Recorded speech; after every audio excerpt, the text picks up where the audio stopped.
okwogera ne Katonda buli ku makya y'ensulo ennamu ekulukutira mu bulamu bwaffe ne tufuna amaanyi agatuyamba okuyita mu lunaku lwonna. Funa amaanyi nga tonnafuluma nnyumba yo. Omulabi waffe omulungi nkwanirizaako nate okuba nga weekuumidde wamu naffe ku mukutu gwaffe ogwa Adventure Production ne ku mukutu gwaffe ogwa 3 TV. Mukama akuwe nnyo omukisa, webale nnyo kubanga otugoberera, webale nnyo kubanga tuyigira wamu ku bigere bya Kristo. Olunaku olwaleero njagala okubaagaliza sabbiiti ennungi.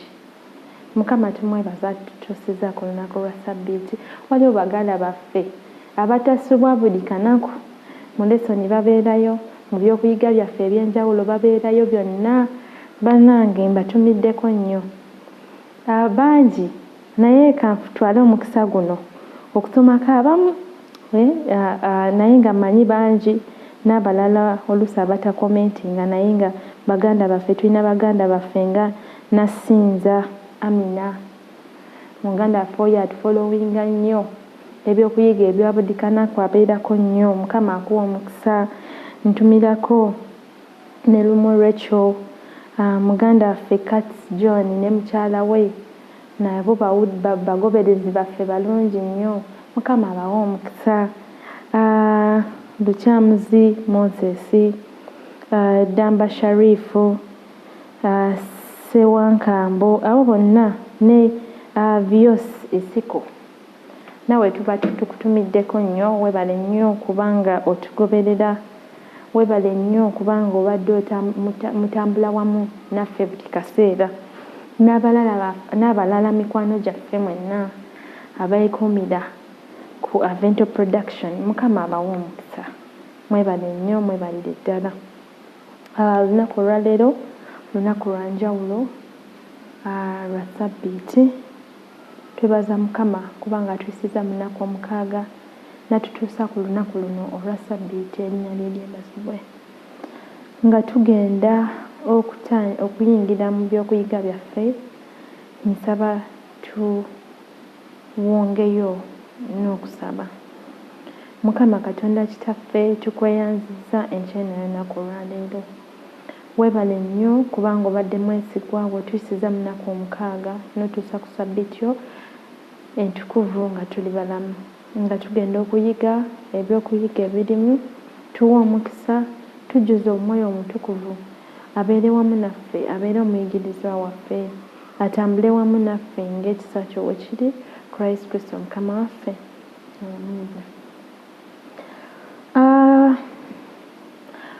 Tuzze nga tuyiga engeri y'okwekuumiramu mu kusinza, engeri y'okwekuuma nga tuli Bakristaayo abatuufu Yesu b'ayagala, nga tukola ebyo Katonda by'atwagaza.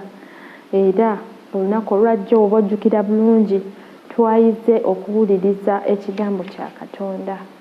Tulina okwekuumira mu environment nga tuwuliriza ekigambo kya Katonda. Olunaku olwaleero ekyokuyiga kyaffe kiriko omutwe ogugamba okusabira mu kifo ekitukuvu.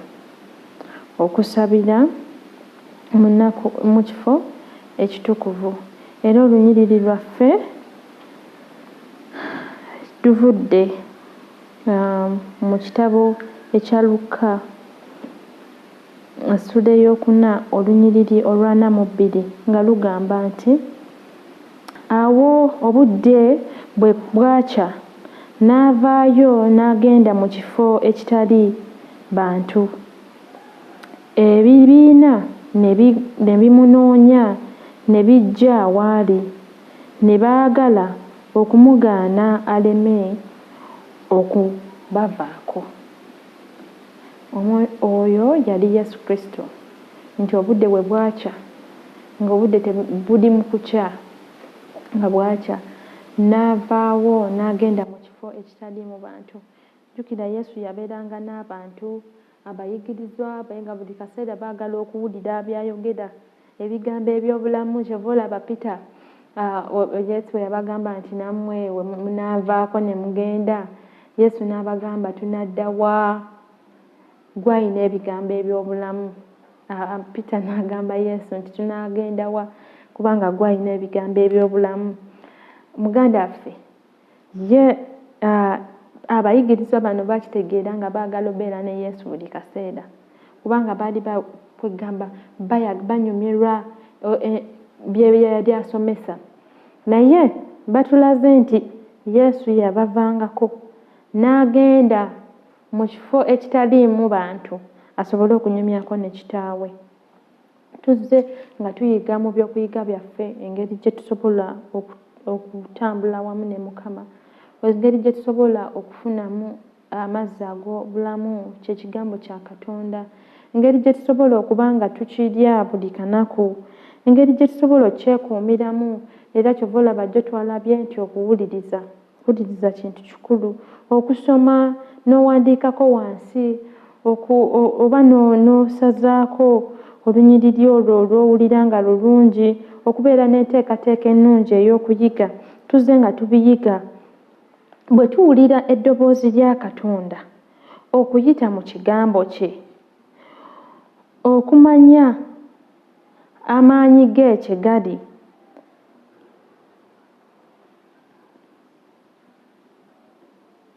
we tuwuliriza ekigambo kya Katonda okuyita mu kigambo kye, we tuwuliriza eddoboozi lya Katonda okuyita mu kigambo kye ng'ayogera wamu naffe, kyamaanyi nnyo gye tuli. Ebiseera ebisinga tusobola okulowooza nti tuddamu amaanyi nga bantu tuyiga oba n'owuliriza samoni ennungi n'ekuzzaamu amaanyi, naye ate n'okuwuliriza eddoboozi lya Katonda ng'ayogera naawe specifically, okuyita mu kigambo kyo mu mbeera gy'olimu kyamaanyi nnyo nnyo nnyo n'okusinga samoni gy'ogenda okuwulira oli gye yategese, naye Katonda gye yamukozesezza, Katonda gye yayogedde naye, ye n'asooka n'agifunamu n'alyoka agisharingamu. Tekyenkananga ggwe naawe okuwulira ku bigere bya Yesu Kristo, kwennyini ggwe okutuula n'oyigira ku bigere bya Mukama waffe Yesu Kristo. Buli lunaku mu nnaku zonna omusanvu tuzze nga tuyiga ez'omuddiringanwa, tuzze nga tuyiga engeri ki gye tusobola okubeeramu nga tuyiga ekigambo kya Katonda. Twetaaga omuwandiisi yatuwadde ekyokulabirako nti oba osaba osobola okusaba. Abamu ayinza okusabirako mu kasonda, abamu watuuka mu kyaki alina akafo ak'enjawulo kasabiramu, abamu ayinza osabirako mu luggya, naye nga wonna tuba tusaba. Naffe tumanyi nti Yesu Kristo ali mu kifo ekitukuvu. Twetaaga okuyiga okusaba, twetaaga okuyiga okusabira mu kifo ekitukuvu, twetaaga okuyingira mu kifo ekitukuvu nga tukiwa ekitiibwa. Mu kifo ekitukuvu tomala gayingirayo. Musa Katonda we yali amuyita, tulaba nti ekisaka yali mu kisaka, Katonda yali mu kisaka ne kikwata omuliro, ng'alaba ng'ekikuta omuliro naye nga tekyaka. Musa we yali ajja, Katonda yamugamba ajjamu engatto kubanga ekifo ky'oyimiriddemu kitukuvu. Era Musa yajjamu engatto n'anyumya ne Katonda. Nti ebiseera ebisinga we tulina okuyingira mu maaso ga Katonda, tulina okuggyamu engatto, tulina okweggyamu byonna ebiyinza otulemesa okuba nga tuwulira eddoboozi lya Mukama. Tulina okuggyamu byonna ebiyinza otulemesa okuba nga tuwulira mukwano gwaffe kyatugamba. Ebintu byonna kyova olaba otandika n'okwenenya, ekintu kyonna ekiyinza okuziyiza okutaataaganya, kyova olaba tusalawo nti weeyawule. Yesu Kristo yeeyawulanga kubanga yamanya ayinza okuba yakatandika osaba ate abayigirizwa ne bajja, ate Mukama waffe waliwo kino, ate waliwo omulwadde, ate twetaaga kino. Yeeyawulanga n'afuna akafo akake yekka, n'ava mu lwokaano ne yeeyawula n'agenda n'asaba. Kakati naffe tukubirizibwa okuba nga tweyawula. Lunaku ki lwe wasembayo okuba nga weeyawula nga ggwe Omukristaayo? Ogende onoonye Katonda, ogende owulirize ku Katonda, ogende owulirize ofune ku mazzi ag'obulamu, owulire nga Mukama ayogera wamu naawe. Lunaku ki lwe wasembayo nga ggwe n'ogamba nti luno olunaku ndiwaddeyo kanneeyawule, nga bwe tulaba Musa yali mu ddungu yekka, kitegeeza yafunanga akadde n'asaba. Tulaba buli we tusoma Bayibuli tulina experiences ez'enjawulo ze tulaba. Abasajja bano bonna be tusomako bafunanga obudde. Bw'olaba Danyeri yafunanga obudde ne yeeyawula n'agenda mu kisenge kye n'aggulawo amadinisa n'asaba. Bayibuli etulaga nti yasabanga emirundi 3. Naye yalekanga, yalina emirimu gya bakama be, naye yasangawo akadde n'agamba kano akadde ka Mukama kange ne Katonda nnina okuba nga nsaba. Buli we tusoma Bayibuli mulimu characters ez'enjawulo ze tusoma ezisobola otuyamba naffe ne tuyiga. Tutambudde tutya ne Mukama, tutambudde tutya ne Katonda waffe. Ne Yesu Kristo kennyini eyajja okutuwa ekyokulabirako. Yeeyawulanga ng'obudde tebunnakya n'agenda n'anoonya Mukama n'ayogera wamu naye. Naffe ng'Abakristaayo Mukama atusuubira okweyawula. Mukama atusuubira okulekayo okufuna ku budde ne tugenda ne tuwulira ne tuyigira wansi w'ebigere bya Kristo ne tuwulira ky'atugamba. Obudde awo nga bunaatera okukya, nyongera okubiriza, obudde awo nga bunaatera okukya. Naye Yesu bwe yakozesa ng'enjuba tennavaayo, ng'ebisolo tebinazuukuka. Jjukira enjuba bwe beetandika okuvaayo, ebinyonyi bitandika okukaaba, obudde ne bizuukusa n'ebintu ebirala n'abantu ne bazuukuka. Naye obudde obwo ng'enjuba tennavaayo, ng'ebinyonyi tebinatandika kukaaba kulaga nti obudde bukedde, obudde obwo bulungi, buba busirifu, buba bulungi nnyo okuwulirako ku ddoboozi lya Mukama ng'ayogera wamu naawe, naawe n'oyogera wamu naye okuyita mu kusaba. Kirungi nnyo ne twogera ne Katonda, ne twogera wamu naye, ne tumukoowoola, ne twewaayo obudde obwo nga tuli ffekka naye, ne tunyumyako naye, ne tumugamba ebitutawaanya, ate naye n'atuddamu. Katonda naye alina ansa. Ne we tuba nga tulina ebitusoomooza n'ogenda n'omwebuuzaako, osobola okuvaayo ng'akuwadde ki? Ansa. So okuyigira ku Mukama waffe Yesu Kristo, tumuyigireko kubanga kye kyokulabirako kye yatuwa.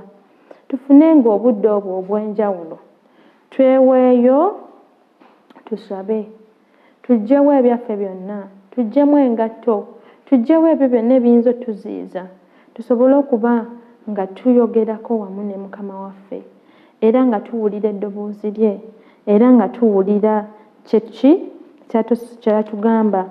Omuwandiisi wano nsaba okusoma ku bigambo bino byagambye. Okunyumya, Yesu yeeyawulanga okugenda okunyumya ne kitaawe. Okunyumya ne kitaawe kwajjuza omutima gwa Yesu emmere ey'omu ggulu maanu. Bw'atyo n'asobola okugenda mu maaso n'okuliisa ebibiina eby'abantu abaali balumwa enjala ey'omugaati n'ey'obulamu. Yesu okweyawula n'agenda n'anyumyako ne kitaawe yajjuzibwanga emmere ey'obulamu, emmaanu.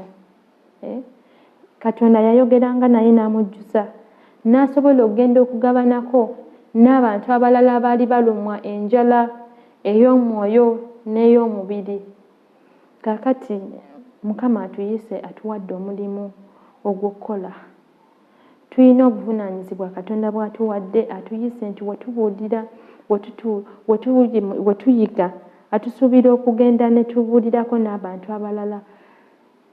W'onyumya ne Mukama, ofuna okwagala okwo n'owulira ng'oyagala onyumizeeko n'abalala ku Mukama bye yakugambye, onyumizeeko n'abalala ku bintu ebirungi Mukama byayogerako wamu naawe. Ne Yesu Kristo bw'atyo bwe yafunanga amaanyi okusobola okugenda okusisinkana abalala nabo abagabanyizeeko ku kitaawe byali amugambye. Ebiseera ebisinga lwaki tetulina na byakwogera? Ebiseera ebisinga lwaki tetulina na bye tunyumya ne bannaffe? Lwaki tetulina na kubanga tetufuna budde kunyumyako ne Katonda? Tetufuna budde Katonda kuyogerako naffe, kutuyigiriza ng'ayita mu kigambo kye. Kyova olaba ebiseera ebisinga tetulina kwagala okwo okw'amaanyi okugamba bannange kwegamba nga tetusobola na kusirika kubuulirako balala, kutegeeza balala ku Yesu Kristo.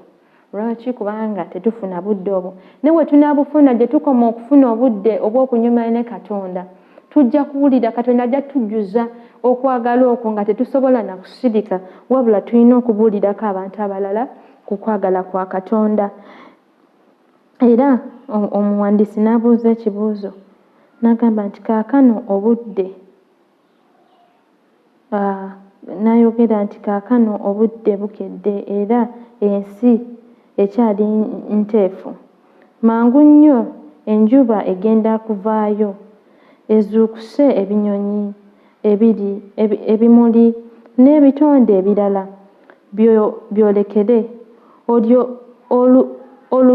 byolekere oluyoogaano olw'obulamu.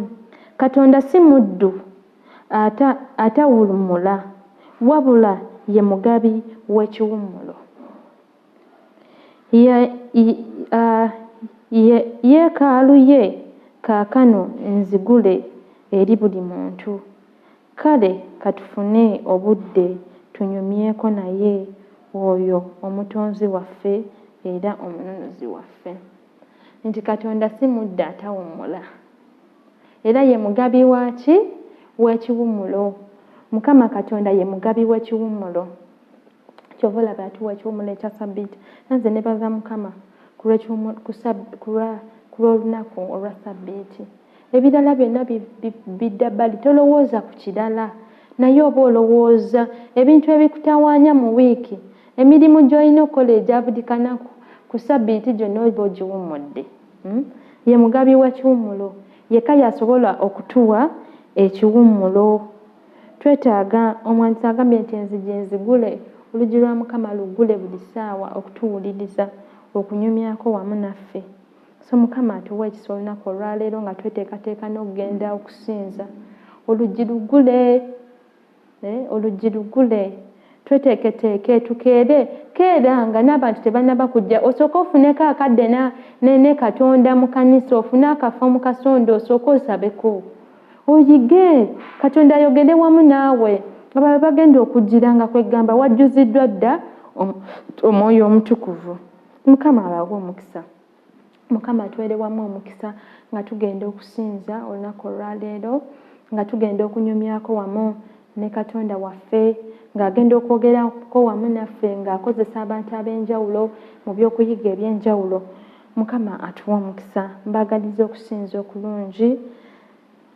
Mukama abawa omukisa. Katwebaze. Katonda Kitaffe, weebale nnyo kubanga obadde mwesigwa. Weebale nnyo kubanga otuyisiza mu nnaku 6 n'otuusa ku Ssabbiiti. Weebale nnyo kubanga otusobozesa okutandika olunaku nga tuyigira wansi w'ebigere bya Kristo. Era tusaba olunaku luno olwa Ssabbiiti oteeketeeke emitima gyaffe tukusinze mu mwoyo ne mu mazima. Mukama tuzibwe bujja, tufune amafuta amaggya aganaatuyisa mu wiiki. Mukama tuzze bujja leero nate. Emigugu, abo bonna Mukama abeetise emigugu egiba zitowereddwa, leka baveeyo nga batukuddwako era nga balina emirembe gwe gy'ogaba. Beera wamu naffe kubanga tusabye n'okwegayirira okuyita mu Yesu Kristo Mukama waffe. Amiina. Mukama tumwebaza. Weebale nnyo kubanga otambudde wamu naffe mu wiiki yonna nga tulina ebyokuyiga bino ebirungi. Nkukubiriza okweyongera mu maaso, buli omu wandibadde afuna kopi ey'akasisimuka. ebyokuyiga bino birungi nnyo. Funa kopi y'akasisimuka ne losoni osobole okuba ng'ojjuzibwa buli kanaku, osobole okuba nga Katonda ayogera naawe okuyita mu kigambo kye. Mbagaliza sabbiiti ennungi, Mukama abawe omukisa. Okwogera ne Katonda buli ku makya y'ensulo ennamu ekulukutira mu bulamu bwaffe ne tufuna amaanyi agatuyamba okuyita mu lunaku lwonna. Funa amaanyi nga tonnafuluma nnyumba yo.